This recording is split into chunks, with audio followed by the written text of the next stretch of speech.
So nice to see you, Rob. Rob is what is your title? Chief Cook and Bottle Washer at Sotheby's? That's right. Yeah. I just clean up. Don't worry. He pretty much does everything over there. I don't know. Yeah, that's right. Anyway, so I'm so excited to talk to you today because, we hear the word data in real estate way too many times a day. And it means so many different things to so many different people. But maybe just start at the beginning. When you think about real estate data and how Sotheby's can leverage all this amazing intelligence that we gather in so many different ways to help better serve your clients, better engage your clients, like how do you see that bigger vision? Yeah, so I mean, there's a lot of ways that you can kind of enrich someone's experience on a website in particular, or even with listings, reports, in a variety of different ways. But one of the key ways that we really like to use data is enriching the listing details page. So everyone gets the same data from the MLS, right? Everyone's getting the same bedrooms, bathrooms, photos, all the key information from a listing. But the reality is there's a lot of contextual information that people are looking for when they're searching for a property. And on our website in particular, we know that if a person stays on that listing details page for more than about 2.5 minutes, they're about 4 times more likely to convert into a lead than if they're on for less than 30 seconds. So enriching the listing details page is a very important aspect for us. We want people who come to the listing details page to not have to go anywhere else for information about things that are nearby in the neighborhood, commute times, demographic information, and a host of other types of content on that page as well. One of the other ways we use the data, though, is in the map search, because everyone's got a different way of searching for properties, and I think the real estate search, funny enough, we were just at a conference talking about this with my colleague. The real estate search really hasn't changed a lot in the last 20 years since it originally came out. We still have some of the same filters, some of the same experiences. You'll get occasionally a novelty here or there about how you might want to search. We for instance were just down at a conference and we saw a company that kind of did maybe like a Tinder style like swipe left, swipe right type situation for a home. But all these are kind of gimmicky, right? And none of them have really taken hold. And now that we're starting to see things like AI develop, I think that this contextual information will start to get more important as consumers start to understand sort of like different methods to search in the future. I do think that real estate in particular is ripe for a conversion into different types of search, particularly leveraging those large language models like the AI models that we've seen. And so, one of the ways we like to think about it is, what if somebody could come to your website and instead of, plugging in the standard bedrooms, bathrooms, all that kind of thing, they can have a conversation and they can say, hey, look, I'm looking for a 2-bedroom apartment. It needs to be near my place of work. I have 2 dogs, so I need a park nearby. I'm a coffee enthusiast, so I'd love to be around, lots of different coffee shops. And, my kids are just going into, let's say, grade 6 or grade 7. So I'd like a little bit more information of, what the family situation is around there, some of maybe the census details. And, what if AI for us could take all of that information, combine that listing information with that more contextual information, and create a much more tailored list for that consumer of properties that really drill down into those criterias, or even a neighborhood selection. So let's say they're not even at the point where they're looking for a specific property yet, but they really want to understand the different places they could live close to their place of work, let's say. And so they're asking these large language models for informations on what areas are safe, what's the art scene like, is there lots of nightlife, all those kinds of things that may or may not be important to people. But you have the ability now, or you will soon, to basically come to these sites and really combine that contextual information with listing information and just get a really good sense of what you want to do. And all of this can be done without having to talk to an agent first, which is kind of an interesting model for us, because we've always wanted to get in early on that conversation. And so I think we need to really kind of shift the paradigm a little bit in real estate and think about how we can serve consumers in the best way possible while still making a place for the real estate agent in that transaction. Because at the end of the day, no one's going to sell a home to AI. That's just not going to happen. It's one of the biggest transactions you're ever going to make in your life, and you're absolutely going to need to talk to a person at some point in the conversation. And different people are going to be comfortable at different steps along the way. And so I think that really, for us at least, the contextual information is a big piece of a larger puzzle.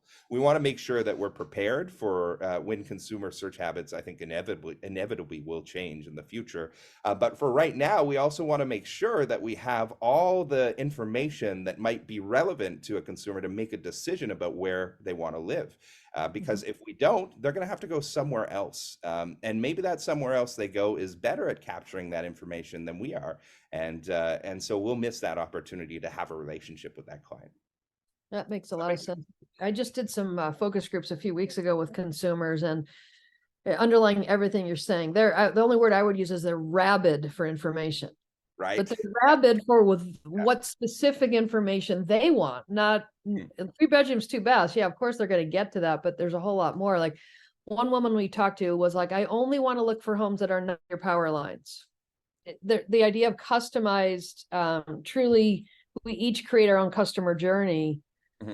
Really, I think what can help brokerages and agents ultimately that are powered by these great technologies that can do much, much more interesting and much more contemporary things, and truly help differentiate brokerages from other sources that may not have caught up with that yet. So, Right. so when you're thinking about that, and like what you just described is a very typical example, and some of them get, like I say, much more specific, like power lines, or Yeah. I can only be within 5 miles of a Whole Foods, or whatever people are, whatever is their passion in life. Yeah. Where's the latest pickleball court? People have lots of interest. Absolutely.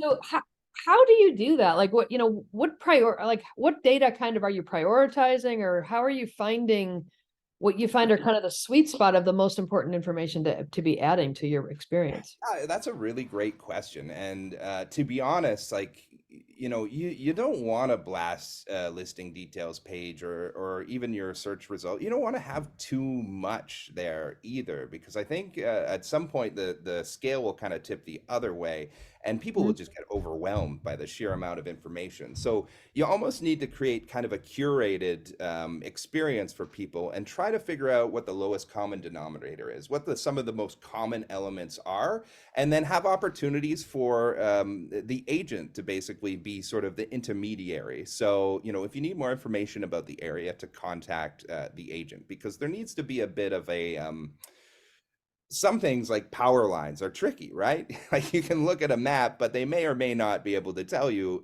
where the power lines might be. And I know that was a big one for me too, because we looked at a property when we moved to where we are now, and it looked great on paper, but the listing agent, when they took a picture of the backyard, didn't take a picture of the giant, huge thing that was pretty much butted up against the back of the fence in the yard. And I took one look at that, and I kind of said, I don't love that. So, you Oh, know, man. those things are hard for you to pinpoint. I do think that, curating an experience and providing the right mix of information, a little bit of sort of a lot of categories, I think will demonstrate that you have the knowledge to answer any further questions. I think if you don't have anything, like if you don't have a proper map with amenities locally, if you don't have any demographic information, then people are just going to assume that you're not really an expert in that particular area. So I think you need to have a little bit of everything, with the option, or at least a CTA, call to action, for the consumer, the visitor, to contact the agent for more information. Because, I mean, at the end of the day, ultimately what we want to do is, we don't want to present listings on our website. What we're actually doing is trying to get people together, right? That's the business we're in. Right. And showing them that you demonstrate that you know so much more about what's going on in a particular neighborhood than anyone else, that of course they would choose to work with one of your agents, because they're the people that have all that at their fingertips. Right. Yeah. That's great. So speaking of your agents, do you use technology like this, this broad collection of insight, let's call it, not even information, because I'm really tired of the word data personally. Right. With insight, how do you empower your agents to use that and leverage it in their business? Well, we're probably a little bit different than some of the more like traditional names in real estate, in that we offer a great deal of marketing support to our agents. And so the benefit of this is, if somebody, let's say in our Paris office, Paris, Ontario, not Paris, France, and someone in our Paris office, wants to highlight, let's say, 5 great local establishments, they can actually contact our marketing team. We can put this great asset together for them. Looks absolutely beautiful. And now they'll have this to share in, let's say, a PDF, in a presentation, on a social media asset, on their website, whatever it happens to be. And so we, for us, at least for our brand, we try to create a little bit more of a tailored and curated experience again, and we use our on-the-ground marketing team support to help kind of facilitate the creation of those types of assets. And then, of course, we keep them forever because, that's not just a one-and-done style asset. You can use that in many different ways across many different mediums for months, perhaps even years, depending on what kind of thing you're putting forward, for sure. That's great. They must love that. So, and do they tell you, here's the 5 things that I'd like to feature, or do you use your, your Yeah. AI and things to figure out what is the most popular restaurant in that region, Oh, or how? it would really depend. I think there'd be two answers to that. So let's say we're dealing with a newer agent who maybe wants to get involved in this area, and so very likely we would help them sort of look for things to promote. But what we find usually is when we're working with agents who are established in an area, they know Mhm. way more about the area than we could ever dream of. So they are already well equipped with that type of information, and then getting to add additional layers of information is even better. So census information, information about the area descriptions, all things that we of course partner with to provide. All of those things can be added to the various assets we create to really enhance them and give them a bit more longevity as well. That's amazing. So switching gears a little bit in terms of the type of data, we talk a lot about in real estate how we're, and I think I know I get proud for this, and I'm sure you do too, that we really do create generational wealth. We do help families gain equity in things that really there's no other way to do at the level that we provide. I mean, I think we're biased, but I think Yeah, I'm right about that. no, Um, right, you for sure. you see a need or an opportunity for using data to demonstrate things like the popularity of an area. This is an area that's emerging. This is an area that's stabilizing. This is an area that, overlay the number of new jobs coming in and why that's going to create demand and things like that. Do you do anything along those lines? Well, we have some aspects of that. I would love to do more of that. Hey, it's this business, right? It's like you got to pick and choose your opportunities very wisely. That's an area I would definitely love to do more of and have a bit more automation in as well.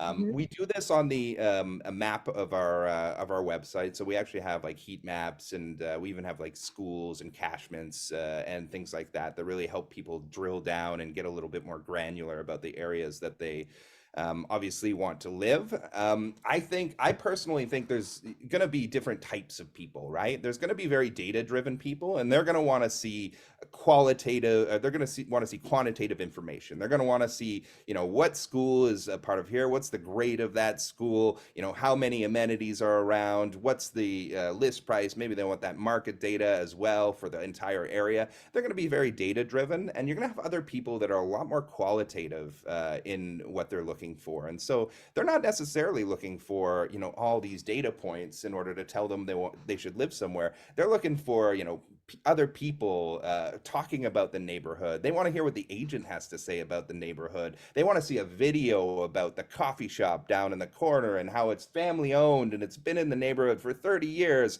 And that's the kind of information that's really going to help them make a decision. So you need to be prepared to provide both the qualitative and the quantitative information. And I think that a lot of times we get a little bit too caught up in the quantitative side of the equation, and we don't spend enough time because, at the end of the day, I think for a lot of people, real estate is at least in part a very emotional decision. So, you buy a home, but it's not because it checked off all 17 of your boxes. It's because you walked in the door, you said, "Yeah, I could It live feels here," right. It feels right? good. Yeah, Absolutely. absolutely.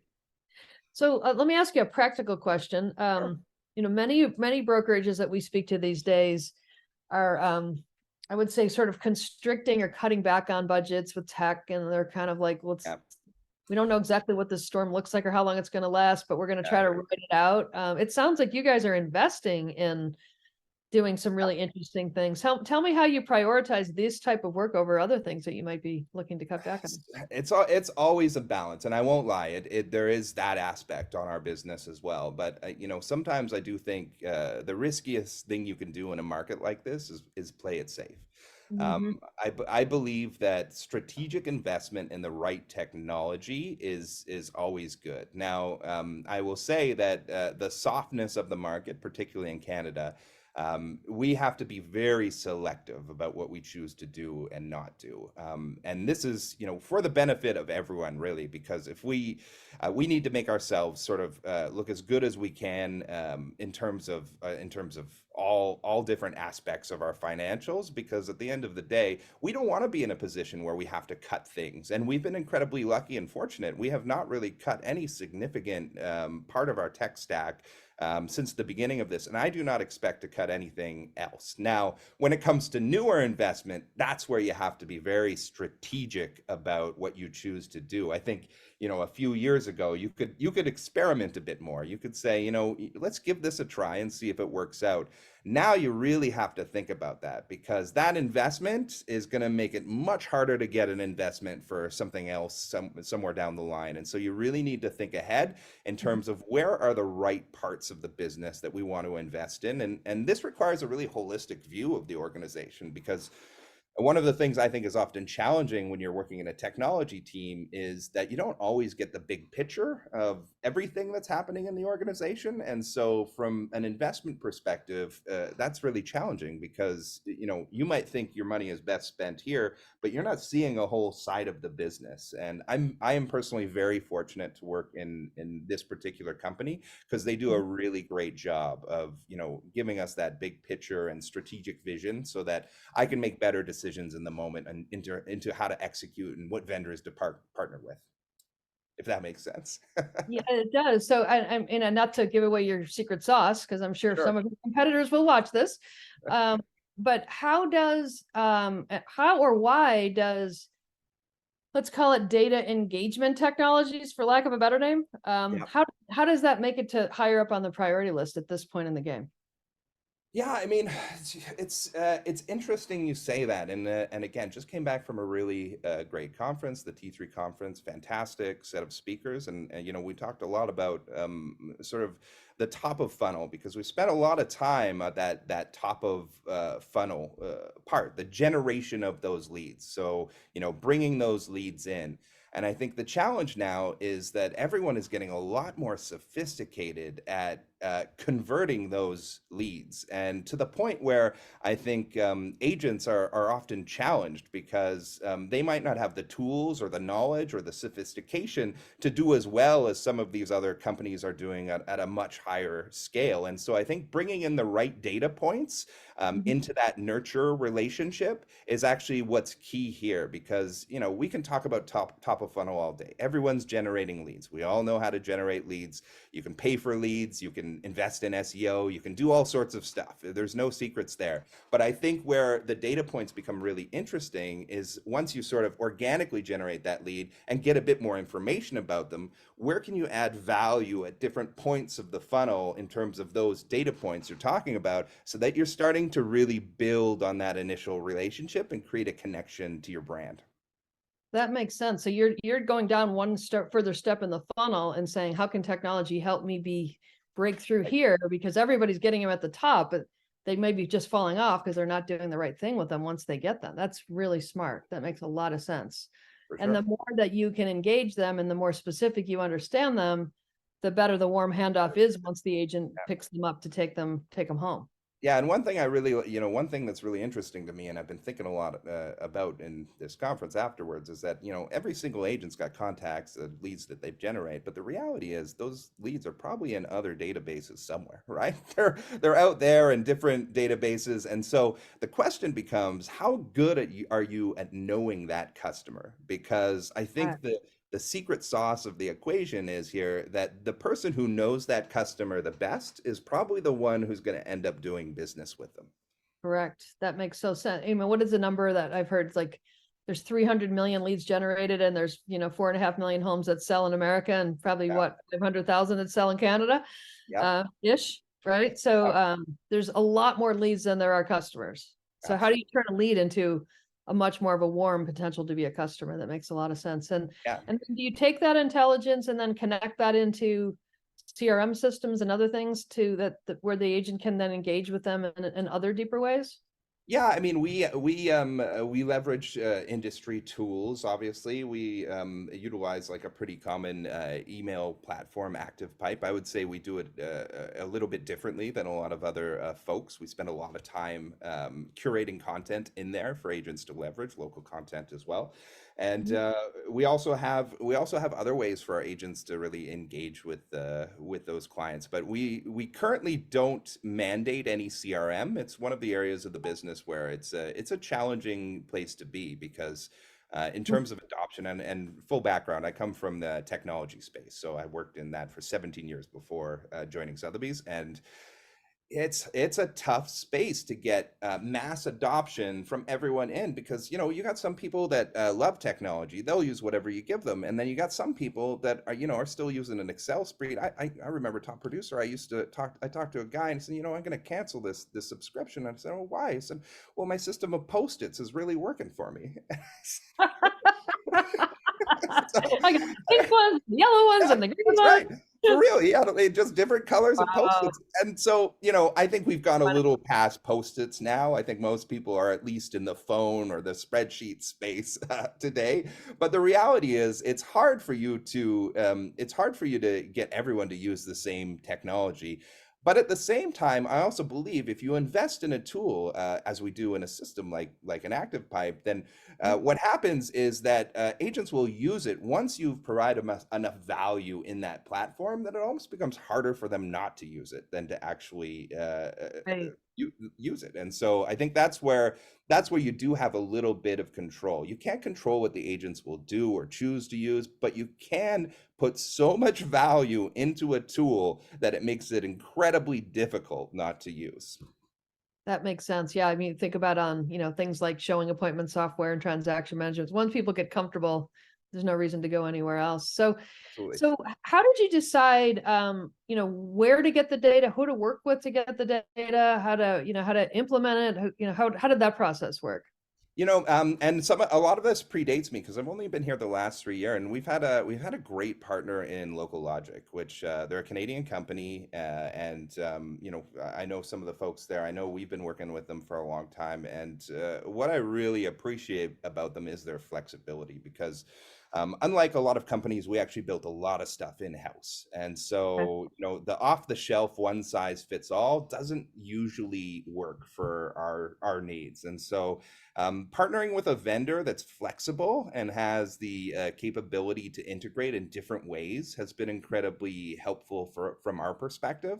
And so that's why I won't lie, we've certainly looked elsewhere over the years and we've had other conversations. But the reality is, they're a great partner and they provide us with a lot of utility, and they continue to enhance their products, and they're always staying in touch. And we've had to have hard conversations in the past too about costs and what we were doing and if we needed to scale back or down, and those have been really fruitful for us, and I think at the end of the day resulted in an even stronger relationship. And so you need to pick really good vendors would be my feedback there, because having worked on the vendor side as well, I know that oftentimes the interest of the vendor and your interests are not always aligned. And so you want to make sure you're working with the right person. And sometimes that takes time, and sometimes that's trial and error. And sometimes you got to try a few vendors. But we're extremely happy with Local Logic right now. They've done phenomenal, Awesome. and we are continuing to use their products.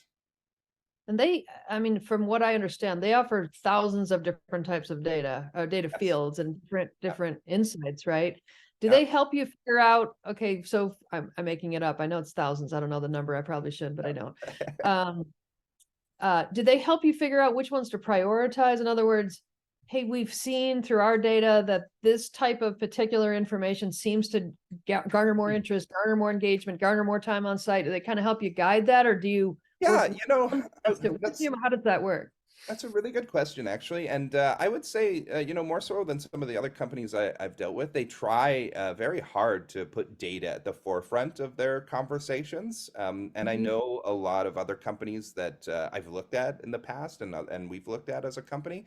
They sort of give you they might give you a case study maybe, but they'll give you sort of the boilerplate stuff that isn't really backed up by information. Yeah, that sounds like it should be true, but we all know that that's not always the case. And so, what I appreciate about them specifically is that they do try to provide like some hard data around some of the things that they're doing, and they're very open to feedback as well. Like they're very open to being challenged on the what they're saying and providing some harder metrics or different use cases that we can reveal. And so it's sometimes it's not a fit for us, but I will say they do often suggest products or tools or maybe additional data sets that would be beneficial to us. That's great. And have you ever had the situation where there's a data set you wanted that they didn't have that they went and got for you? Has it ever worked the other way where you've Yeah, driven? yeah, actually we definitely have. We had a big project around locations and managing of those locations within our system, and they were very helpful in terms of sourcing out some information related to things like boundaries and geographic hierarchies and things like that. So it wasn't like they had something right off the shelf for us. They actually had to put together a couple data sets for us, and that was actually very helpful for our team. So yeah, they're a good partner in that sense as well. They will if you have something specific that you need, they'll do their best to try to accommodate that. So it sounds like when people like you that I know are very creative and push the envelope, they're they're good partners for you. That's great. Absolutely. Awesome. So what's next for you with data? I know you're in the midst of trying to figure out that sort of nurturing the funnel section, but where do you go Well, next? how much can I tell you? Well, yeah, Um, I don't want you to kill me, so just tell me. that's okay. That's okay. I think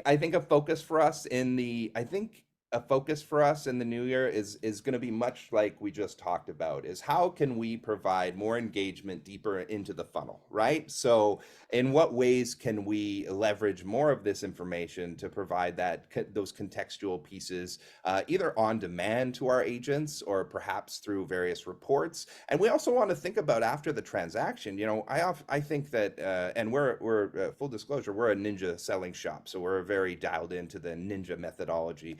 Okay. And I really truly believe, as do most of our agents, that the relationship doesn't end after the transaction. You should be spending as much time to get that client to the transaction as after the transaction, to make sure that they're happy, that they feel a connection to you and your brand. And that's what's going to generate, because I think something like, if you've been in the business for over 5 years as an agent, probably 80% of your business is repeat and referral. And Right. so the reality is most people don't need thousands of new leads every year. What they actually need is to work their actual database of people they know and who trust them, and to build those relationships out so that when they do need to transact, when they need to make a change, when they need to move, you're the first person that they think of. Gotcha. That makes sense. Okay. Well, one final one for you. So Sure. I'm sure there's many brokerages, like I say, that I think feel the same way you did, that, search is search. It's been the Yeah. same. Innovation isn't there. And if sort of force consumers down a path that we think makes sense for them, not necessarily inviting them the path they want to go on. Yeah. So if you're a broker that's looking at this saying, I agree with everything that Rob just said, and I want to figure out a different way to be able to engage my customers, what's your advice to them? How do they get started? Where do they go? Well, well, let me say first that, and I think you've been in the industry a little while, I'm guessing, Just a couple years, yeah. So let me start by saying that the industry, more so than I'd say other industries, is really technology change resistant.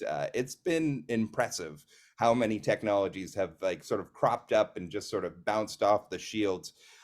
But I think we're at an inflection point right now. I think large language models, I think AI are really going to change the game. We have to wait for consumers to catch up.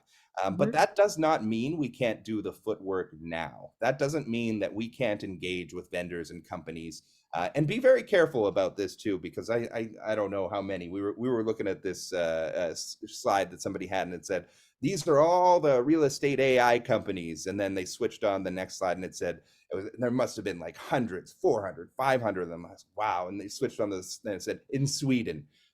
It's just like, That's funny. right? So, Yeah, we are at an age right now where everyone is slapping AI on everything. So you need no. to have a little bit of vetting to kind of look past the surface level. But I do think things are going to change. It's going to happen slowly and then quickly. And this is the way it always goes. Is I believe that consumers are probably going to take a couple more years to kind of catch up to things. But as Google starts to develop, and I honestly believe prediction here. Once Google really embraces AI in their search, things are going to move very, very, very, very fast because the dominant search is Google, right? And most people use Google on a daily basis. And as they sort of move to replace their traditional search with more of a natural language search, that's where consumer expectations are really going to start to shift a lot more quickly. And so you need to I be agree. ready for that curve. And you do that by finding the right companies to partner with. You cannot be an expert in large language models or AI. I'm not even going to try to be that. That's not my game. You need to find the right partners who are thinking ahead of the curve and partner with them and really make sure that you're involved in those initial conversations. If they got a beta, be the first one on the beta. If they've got something new they want to try out and you think it sounds promising, you want to get on that initial list as well. It doesn't mean you have to adopt it across the board, but it does mean that you should be open to experimentation. I think right now, more so than ever, brokerages should be experimenting a little bit more, especially around the concepts of AI and large language models. And so I totally agree with you. The hard part is that most brokerages don't have a Rob, Fair. right? I mean, honestly, most of them don't do their own in-house development. They do a lot of it with third parties. What's your advice for what are the kinds of things they should be vetting for? Yeah, it's a really good Everybody can tell you an amazing, oh, I do this and I do that. And question. if you don't know, I mean, even if you're a developer, you don't know how to read AI algorithms Yeah. necessarily, right? So You know what, what? what are the One of questions they should be asking? I guess is the question. one of the first things I do, and this is a little Rob trick, free of charge, is I will actually go to LinkedIn, and I'm connected with a fair bit of people. So I typically look at the company, and Mhm. I look at their people, and I go, have they hired someone specifically for AI? Or are Smart. they trying to hack together a team with the existing knowledge that they have? And I think this is really key. If you want to find a company that's serious about AI, look for positions, people within the organization, engineers working with AI, large language models. Look for those type of people that are actually on the teams. And I think that's a really easy way to sort of, as your initial vetting process, right? It's not your only, you should have conversations with them too. And because maybe they're not on the staff, maybe they're consulting.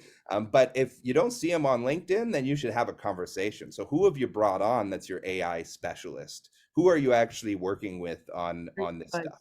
Right? Because it's very specialized knowledge. This is not knowledge that you just sort of naturally come by. You're going to have to either get training on it or you're going to have to bring somebody in who's more of a specialist on AI and large language models. that's a really good point. You hear a lot these days too about copyright infringement and things like Right. that. Any Yeah, any absolutely. advice about how to know the data that you're purchasing from someone really does have the kind of free and clear protections that it needs? Yeah, I mean, that's a really good question. That would be a hard one for me as well. There's tools that you can probably use to vet some of the information, but ultimately, I think it's going to come down to trust. Do you trust the company that you're doing business with? Because that's a really tricky thing to vet for, right? And let's face it, not all of us have resources to do that kind of deep dive into it. So my Yeah. suggestion there was just pick a company with integrity, somebody that you trust, you have good relationships with, and you feel like is going to lead you on the right path. And don't be afraid to pivot with new information, right? So if you learn differently anywhere along the lines, it's time to have some hard conversations because that's not a position you want to put yourself in at all. That's a really good question. One other thing comes to mind. I'm just thinking about if I'm a broker and I'm listening to you and I'm getting excited, which I'm sure many are. if I have if I'm working with a current website provider, or even a full platform solution provider, Mhm. um, can I bring them the kinds of things you're talking about? I mean, is it a way, can the kinds of ideas, like I love this whole idea of the second tier down of engagement, Right. will work with folks like that? Like, are you building your own software? Are you building your own website and then having the flexibility, or can you do it if you don't have that full deep, tech and development team that you guys have? No, I mean, I think you can do certain things, and I think you can look for tools and plugins. You really need to look at your entire tech stack, I think, and really kind of think about how it's going to be disrupted in the future, right? Because this is a conversation we had, and there was a really great speaker. I think his name was Luke Williams. I hope I got that right. Luke Williams or Luke Wilson wrote a book on disruption, and he talked about this, and I thought it was a really great analogy. He said that we don't need we don't need more cooking. We actually need more recipes, right? We've got new ingredients now, okay, and we can't just throw ingredients into old recipes and hope we're gonna create something great. No, we have to take all the ingredients, put them back on the table, and figure out what the new recipes are going to be. So don't be afraid to take a holistic look at your entire tech stack. And take, if you need to move things around, then move them around. If you need to take something out and replace it, then take it out and replace it. But you know, do everything with conscious thought. Don't be quick. You can take a little bit of time here. I think that it's okay. Don't panic. AI is not going to take over the world next month. We've got a little bit of runway here, so use this time wisely now to think about how you want to incorporate things like that into your overall tech stack and how you want to rearrange the puzzle, right? And even if you don't move forward with a particular arrangement, at least you're prepared for when things maybe change a little bit more quickly. Because I'll tell you what, a lot of companies are not going to be prepared, and you don't want to be back with them. At least if you made a plan a little while ago and maybe shelved it, you're ahead of the game now. Yeah, one thing I would add too, is someone that's done a lot of product management and things over the years, is I think sometimes people get hung up that they don't understand the technology, so they stop because they're like, well, I don't speak AI, so I don't know what to ask for. But Right. if you start with the customer experience, which was what you were describing, right? Yeah. Here's what happens today, and I believe that I have a chance to differentiate my brand from others Yeah. by creating an experience that I believe is valuable to consumers. And you can ask them. That's one thing to do, is consumer research and ask them what Right. they're looking for, right? Absolutely. Then the tech companies can find a way to do it. But you have to know what you want to ask for. You can't just look for AI for the sake of, like, to me, AI is just, it's a piece of technology. It's not, it's like saying, I want the internet. What does that mean? Right? Exactly. Right. AI is like, it can be, the internet empowers so many things. AI will empower everything, just like the internet has. That was the first phase. Next phase is taking that to another level, right? So it isn't And all, necessarily the tech, it's what do you want the tech to do and why, and and then find the absolutely. solution. You are 100% right. And you reminded me of a great, so when I started in the business, it was like many years ago, early 2000s. And basically, we was working with one of the first providers of MLS information by cell phone. You could go up to a sign and you could text a sign and they would text you back information about the property. Wow, amazing, right? Fantastic. Every consumer is going to want it, right? Obviously, it's just amazing, brand new technology. You know, now I think in hindsight, that technology was probably 10 years ahead of its time before consumers were even looking for properties on their mobile device. And the reality is, people don't want text of a property, right? They want to see the property. They need to see pictures of the property. And I think everyone got real excited for this technological change. But the reality is that we had some work to do before we could actually realize the goal of having MLS listings on an actual mobile device. And I think you want to think about it the same way now, is that yes, the technology is here, but it's not quite where we need it to be yet, because AI needs data in order to actually work, right? And companies are starting to do that now, but it isn't the norm. And so it's not an expectation for consumers. And as we move ahead, I think every year you're going to find more and more people are going to want to search a little bit differently. And so my advice now is to do your homework. Just do your homework right now and start to sort of see the path ahead moving forward, and look at companies that are doing it. It's going to take a little while to manifest, but there's no harm in doing your homework right now. Yeah, and I mean, again, just this work I just did a few weeks ago, it's fascinating to talk to consumers, and Yeah, not necessarily, some of them can tell you exactly what they do want. They can like, give me this, this, and this, but you can also ask them what they're frustrated about, right? right. So if Yeah, I'm yeah, trying to make a decision on a home, yeah. what frustrated me with that? Because the innovation will come from that meaningful problem, as I always call it. It's a, a painkiller, not a vitamin, right? If you can find I like those that. painkillers, Yeah, then you yeah, can engineer a solution that I like to your that. point, you'll get there further faster because you found a hot button that is something that really matters to them. Yes, Not absolutely. getting a text, but seeing live images or live videos that I can drive around with. So anyway, And it's another and final point on this is there's a great book called Think Again by Adam Grant, and I think what we need to embrace more is less certainty about things, Mhm. right? And we need to be less afraid to revise our opinions as we move forward in time. Just because you made a decision 6 months ago with the data you had doesn't mean you can't make a new decision now based on new information that you're getting. Do not be afraid to be wrong. I think this is something that if I could tell everyone in the industry, technology, brokerages, is don't be afraid to be wrong. Foster a culture where people question and challenge, and you take new information and pivot and make new decisions based on it. I think that's probably going to make you far more adaptable and resilient to what comes next than anything else. I love that. And don't be afraid to be wrong. It's so true. I heard a gentleman once in Silicon Valley.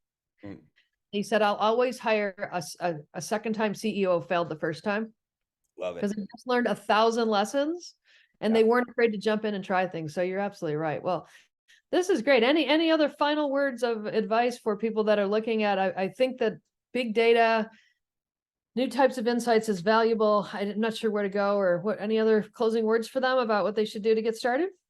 I mean, I think you just need to get started. Don't paralyze yourself thinking about all the possibilities that are ahead of you. Just put some time, put some systems in place. We always talk about sort of goals. We really should be talking about systems. So if you want to be ahead of the curve on AI, then gather the smartest people on your team and have a meeting every week where you talk about ways you could incorporate it. You need a system, and not just a goal. You need a system to kind of get you to that finish line. So start now. Regularly get some people together, start talking about things, and I guarantee 6 months down the road you'll be farther ahead than you could possibly imagine. That's great. I'll do a pitch from one of my business partners, Kevin Hawkins. He writes an article once a week on the Wave Group blog. So if anybody wants to, feel free to, it's a free subscription, and he pushes articles from the whole spectrum, not just real estate, but the way that technology and AI is helping us in a lot of different parts of our life. Because sometimes to me, the best ideas come from, I see it there, and what if I brought that to real estate, right? It isn't Yes. necessarily already in real estate. So he does that all the time. But anyway, well, I so much appreciate you. Thank you so much, Rob. Great advice. I can't wait to see what you do. Maybe in a few months we'll circle back with you and you can show us some of the goodies that you built and see how it's working. Awesome. That'd be great. Yeah, I love it. Thank you so much for your time. I really appreciate it. You too. Thank you so much. Have a great day. You too.